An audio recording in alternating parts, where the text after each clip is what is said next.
Hey, what's up everyone? I'm Magrann and I'm a queer cyborg living in Columbus, Ohio, and I'm also a game designer. And today I'm going to talk to you about how working on something means actually working on it.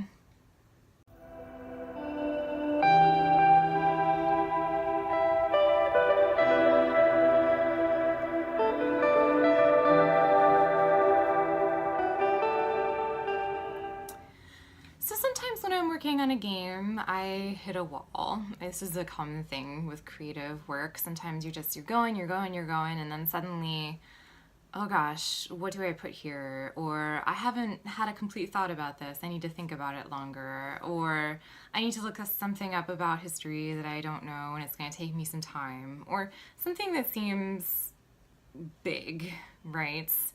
And sometimes you need to take a break. And that's true. Like, you go for a walk, you clear your head, you go eat lunch.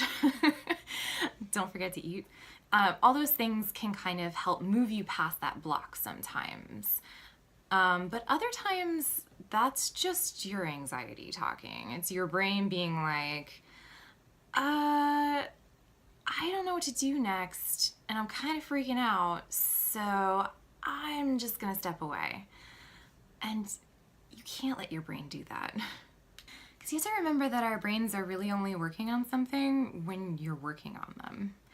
So I tend to have my best creative breakthroughs when I'm working on one of my games. I've been working on my game sync for about 2 years now, but I had put it down for a couple months because other things had come up. I had some health issues, blah, blah, blah. But really it's because I kind of hit a wall with it. I had playtested it forever. I've playtested it so many times, and I changed the mechanics this way and that way, and I felt like something was missing and I didn't know what it was. And since this game is like my little cyberpunk baby, I kind of just like put it aside for a while because it was like kind of overwhelming for my brain to think about it. But I started working on it again this week, and I found that even if I'm just like taking notes on specific parts of it in another document or updating some kind of visual element, like moving little dots around on a page, that act of working on it makes my brain focus on all of the elements of the game. Even if I'm not solving the direct problem that I'm trying to solve, I will begin to solve other problems. So one change will often lead to another, creating like a domino of changes. And according to studies that I don't know, I've read online, I'm sure they're legit, they're online, it's better for your brain to sit down and work for a period of time to get a creative flow going than to take many breaks or long periods of breaks even. So when I put something off for a few months, it's usually because I've built it up in my head to be way harder than it actually is. But then I sit down to actually do it, and I'll get into it and it'll be really fun, and I'll remember how much I love it, and I'll get it done even faster than I thought I could. Basically this is called anxiety.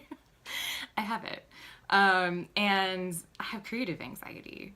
My brain will often build things up to be way worse than they are and create these lies about the things that I love, the things I'm making. Don't listen to your brain. You have to trick your brain. I have to trick my brain into kind of getting around this by just like sitting down and doing the work.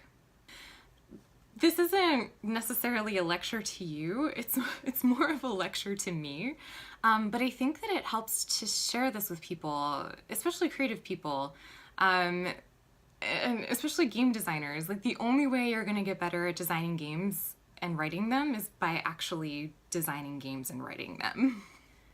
You can talk about them and learn about them online through discussion and by playing them.